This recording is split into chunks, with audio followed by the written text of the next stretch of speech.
In the velvet hush of a Halloween Eve, where the veil between whimsy and want thins to a gossamer thread, a British songstress emerged from the shadows of her storied past, clad in leather and lore, ready to prowl the night on her own audacious terms. Tulisa, the N-Dubz alumna whose voice once echoed through urban anthems of youth and yearning, stepped into the fray of a festive bash transformed not just in costume but in spirit. At 37 she was a vision of reclaimed ferocity, a plunging black corset that cinched her waist like a lover's promise and showcased the generous swell of her cleavage, a garment wrought from the finest leather that whispered of rebellion and allure. Paired with skin-tight black trousers that clung like midnight to her lithe legs, thigh-high boots that elevated her stride to predatory elegance, and accented by feline ears perched jauntily atop her tousled mane, plus fingerless gloves that lent an edge of rock-and-roll grit. This was no mere outfit but a declaration. Captioned with a playful ambiguity, "Happy Halloween from Bat Raider Woman," it blurred the lines between cat and creature of the night, Batwoman or feline fatale, a nod to her own uncertainty shared in a candid story, "Happy Halloween, not sure if I am Catwoman or Batwoman." The snaps she shared on her social canvas were a storm of sensuality, poses that arched her back against imagined alley walls, hands tracing the corset's laces with teasing intent, eyes smoldering under the flash of a camera held at arm's length. Each image captured the jaw-dropping evolution of her figure, toned from disciplined days in the gym, curvaceous in ways that spoke of self-love's hard-won curves. A body no longer hidden but celebrated, a canvas of confidence painted over scars both visible and veiled. The bash itself, shrouded in the festive fog of London's nightlife, pulsed with bass-heavy beats and costumed revelers, but Tulisa moved through it like a queen incognito, her laughter a rare, throaty ripple amid the din. It was a night for shedding skins, and she did so with the poise of someone who had clawed her way back from the abyss, emerging not unbroken but beautifully reforged. This Halloween metamorphosis was more than seasonal sport.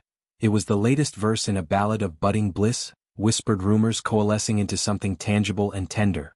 Insiders murmured of a suitor who treated her not as a fated star, but as the celestial force she was, Maximillian White, a Nottingham-born titan of the green frontier, whose empire spanned vast medical cannabis farms in sun-kissed Portugal and a portfolio that included record labels pulsing with indie heart and beachside pubs alive with salty breezes. Their connection, forged in the quiet alchemy of shared ambition, had bloomed through low-key dates, stolen evenings and dimly lit eateries where conversations flowed like aged whiskey, unhurried and profound. In September he had whisked her to his Portuguese haven, a romantic idyll amid rows of verdant plants swaying under Atlantic winds, though her posts captured only sunsets and solitude, his silhouette a ghost in the frame's edge. Tulisa, who had bared her soul on survivalist screens as a demisexual, her attractions ignited not by fleeting flesh but by emotional forges that take time to temper, had hinted at this shift in August, her words a quiet thunder. "No longer celibate," she confided, "but selective to the marrow. People think I was celibate because there is some kind of vow I made to God or to myself. I just am very picky. Finding someone I like is very few and far between, and then if I do find someone that I like, I can feel physical attraction to you. I can be very flirtatious, but I don't think about having sex with them until I start building quite a deep emotional connection, and it take a long time to get to that place." It was a revelation of rarity, her heart a vault unlocked only by resonance, and in Max she seemed to have found a key that fit without force. Sources painted a portrait of princess-like pampering. Tulisa and Max have been on a few low-key dates and she seems really happy. Max is treating her like a princess and they get on very well. Their bond, rooted in parallel drives, the self-made hustle of her music empire mirroring his entrepreneurial zeal, promised a harmony rare in her turbulent tapestry. Yet, woven into this tapestry were threads of trauma, shadows cast long by a 2012 betrayal that scarred deeper than any stage light could illuminate. At the zenith of her X Factor judging reign, a former paramour had unleashed a sex tape into the wild, a digital dagger that left her reeling in a maelstrom of judgment and shame. It felt like virtual rape. That's the only way I can describe the emotion. It was just horrific. "I felt so just judged and I felt disgusting. I felt ashamed," she later recounted on intimate podcasts, her voice steady but laced with the echo of old wounds. "It just felt horrible. There's no word to describe. It's taken me many, many years to come to terms with it. Now for me all pain is growth. So, every single part of my experiences I was meant to feel, and I wouldn't be the person I am today without them." The ordeal, amplified by the era's legal blind spots, revenge porn yet uncriminalized, yielded only a courtroom apology after relentless pursuit, her resources a shield against his denials. He tried to say that either it was me or I was involved, something crazy like that, she revealed, the memory a bitter aftertaste. So he just basically admitted it was him, that was it. But there were no repercussions. That specter had haunted her intimacies, a ghost in the bedroom that made vulnerability a battlefield.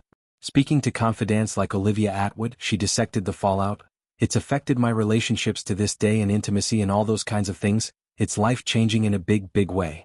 The tape's release, timed cruelly between her judging stints, twisted triumph into torment, leaving her to rebuild amid the rubble of public pity and private fury. But Tulisa's resilience was her refrain, a phoenix arc from girl group grit to solo sovereignty, her music a balm for the breaks. Now, in Max's orbit, there bloomed a cautious optimism, his world of wellness aligning with her journey toward holistic healing, their Portuguese escape a metaphor for growth literal and figurative. As the Halloween night waned, Tulisa lingered in the afterglow of her posts, the likes and hearts a digital embrace affirming her allure. Friends rallied with fire emojis and cat puns, while skeptics scrolled past, but she stood unbowed, her costume a cuirass against the world's gaze. This was Tulisa unbound, flirtatious yet fortified, playful yet profound, her romance with Max a subplot in a larger epic of self-reclamation. In the Cannabis King's realm of innovation and indulgence, she found not just a partner, but a parallel universe where her demisexual depth was depth perceived, not deficit. And as she posed one last time, leather gleaming under party lights, it was clear, the Bat Raider woman or cat or whatever chimeric self she claimed, was no longer raiding shadows, but dancing in the dawn of her own making. Her story, etched in leather and longing, reminded all who beheld it that true sexiness blooms from the soil of survival, watered by time and tended by trust.